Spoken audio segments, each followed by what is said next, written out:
ലേവ്യർ അധ്യായം 9. പുരോഹിത ശുശ്രൂഷ. 8-ാം ദിവസം മോശ അഹറോനെയും പുത്രന്മാരെയും ഇസ്രായേലിലെ ശ്രേഷ്ഠന്മാരെയും വിളിച്ചു. അവൻ അഹറോനോട് പറഞ്ഞു, പാപപരിഹാര ബലിക്കായി ഊനമറ്റ ഒരു കാളക്കുട്ടിയെയും ദഹനബലിക്കായി ഊനമറ്റ ഒരു മുട്ടാടിനെയും കർത്താവിൻ്റെ മുൻപിൽ സമർപ്പിക്കണം. ഇസ്രായേൽ ജനത്തോട് പറയുക, പാപപരിഹാര ബലിക്കായി ഒരു കോലാട്ടിൻ മുട്ടനെയും ദഹനബലിക്കായി ഒരു വയസ്സുള്ളതും ഊനമറ്റതുമായ ഒരു കാളക്കുട്ടിയെയും ഒരു ചെമ്മരിയാടിനെയും സമാധാന ബലിക്കായി ഒരു കാളയെയും ഒരു മുട്ടാടിനെയും കർത്താവിൻ്റെ മുൻപിൽ ബലിയർപ്പിക്കുവാൻ കൊണ്ടുവരുവിൻ. എണ്ണ ചേർത്ത ഒരു ധാന്യബലിയും അർപ്പിക്കുവിൻ. എന്തെന്നാൽ കർത്താവ് ഇന്ന് നിങ്ങൾക്ക് പ്രത്യക്ഷപ്പെടും. മോശ ആവശ്യപ്പെട്ടതെല്ലാം അവർ സമാഗമ കൂടാരത്തിൻ്റെ വാതിൽക്കൽ കൊണ്ടുവന്നു. സമൂഹം മുഴുവൻ അടുത്തു വന്ന് കർത്താവിൻ്റെ സന്നിധിയിൽ നിലകൊണ്ടു. അപ്പോൾ മോശ പറഞ്ഞു, നിങ്ങൾ ചെയ്യണമെന്ന് കർത്താവ് കൽപ്പിച്ച കാര്യം ഇതാണ്. കർത്താവിൻ്റെ മഹത്വം നിങ്ങൾക്ക് പ്രത്യക്ഷപ്പെടും. മോശ അഹ്റോനോട് പറഞ്ഞു, ബലിപീഠത്തിങ്കിലേക്ക് വന്ന് നിന്റെ പാപപരിഹാര ബലിയും ദഹനബലിയും അർപ്പിക്കുക. അങ്ങനെ നിനക്കും ജനങ്ങൾക്കുമായി പാപപരിഹാരം ചെയ്യുക. ജനങ്ങളുടെ കാഴ്ചകൾ സമർപ്പിച്ച് അവർക്ക് വേണ്ടി പാപപരിഹാരം ചെയ്യുക. ഇങ്ങനെയാണ് കർത്താവ് കൽപ്പിച്ചിരിക്കുന്നത്. അഹറോൻ ബലിപീഠത്തെ സമീപിച്ച് തൻ്റെ പാപപരിഹാര ബലിക്കുള്ള കാളക്കുട്ടിയെ കൊന്നു. അഹറോന്റെ പുത്രന്മാർ അതിൻ്റെ രക്തം അവൻ്റെ മുൻപിൽ കൊണ്ടുവന്നു. അവൻ വിരൽ രക്തത്തിൽ മുക്കി ബലിപീഠത്തിൻ്റെ കൊമ്പുകളിൽ പുരട്ടി. ശേഷിച്ച രക്തം ബലിപീഠത്തിന് ചുറ്റും ഒഴിച്ചു.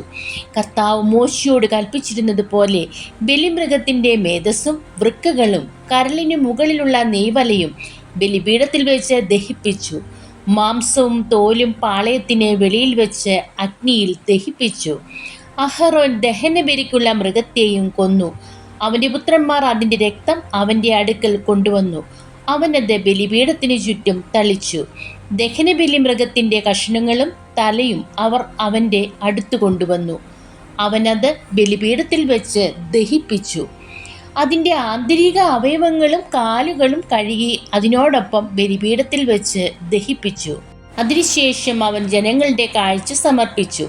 പാപപരിഹാര ബലിയായി അവർക്ക് വേണ്ടി ഒരു കോലാടിനെ കൊണ്ടുവന്നു കൊന്നു. അതിനെ ആദ്യത്തേതിനെ പോലെ അർപ്പിച്ചു. അനന്തരം ദഹനബലി വസ്തു കൊണ്ടുവന്ന് വിധിപ്രകാരം സമർപ്പിച്ചു. പ്രഭാതത്തിലെ ദഹനബലിക്ക് പുറമെ ധാന്യബലിയും സമർപ്പിച്ചു. അതിൽ നിന്ന് ഒരു കൈനിറയെ എടുത്ത് ബലിപീഠത്തിൽ വെച്ച് ദഹിപ്പിച്ചു. അഹറോൻ ജനങ്ങൾക്ക് വേണ്ടി സമാധാന ബലിയായി കാളയെയും മുട്ടാടിനെയും കൊന്നു. പുത്രന്മാർ അതിൻ്റെ രക്തം അവൻ്റെ അടുക്കൽ കൊണ്ടുവന്നു. അവനത് ബലിപീഠത്തിനു ചുറ്റും തളിച്ചു. അവർ കാളയുടെയും മുട്ടാടിൻ്റെയും കൊഴുത്ത വാലും ആന്തരിക അവയവങ്ങളെ പൊതിഞ്ഞുള്ള മേധസ്സും വൃക്കകളും കരളിന്മേലുള്ള നെയ്വലയും എടുത്തു. അവർ മേധസ് മൃഗങ്ങളുടെ നെഞ്ചിനു മീതെ വെച്ചു. അവൻ മേധസ് ബലിപീഠത്തിൽ വെച്ച് ദഹിപ്പിച്ചു. മോശ കൽപ്പിച്ചിരുന്നത് പോലെ നെഞ്ചും വലത്തെ കുറുകും അഹറോൻ കർത്താവിൻ്റെ സന്നിധിയിൽ നീരാജനം ചെയ്തു. അതിനുശേഷം അഹറോൻ ജനത്തിൻ്റെ നേരെ കൈകൾ ഉയർത്തി അവരെ അനുഗ്രഹിച്ചു. പാപപരിഹാര ബലിയും ദഹനബലിയും സമാധാന ബലിയും അർപ്പിച്ചതിനു ശേഷം അവൻ ഇറങ്ങി വന്നു. മോശയും അഹ്റോനും സമാഗമ കൂടാരത്തിൽ പ്രവേശിച്ചു. പുറത്തിറങ്ങി വന്ന് അവർ ജനത്തെ ആശീർവദിച്ചു. അപ്പോൾ കർത്താവിൻ്റെ മഹത്വം ജനത്തിന് പ്രത്യക്ഷമായി. കർത്താവിൻ്റെ സന്നിധിയിൽ നിന്ന് അഗ്നി പുറപ്പെട്ട് ബലിപീഠത്തിലിരുന്ന ദഹനബലിയും മേധസ്സും ദഹിപ്പിച്ചു. ഇത് കണ്ടപ്പോൾ ജനമെല്ലാം ആർത്ത് വിളിച്ച് സാഷ്ടാംഗം വീണു. ദൈവമേ, സ്തുതി അങ്ങേക്ക് യോഗ്യമാകുന്നു.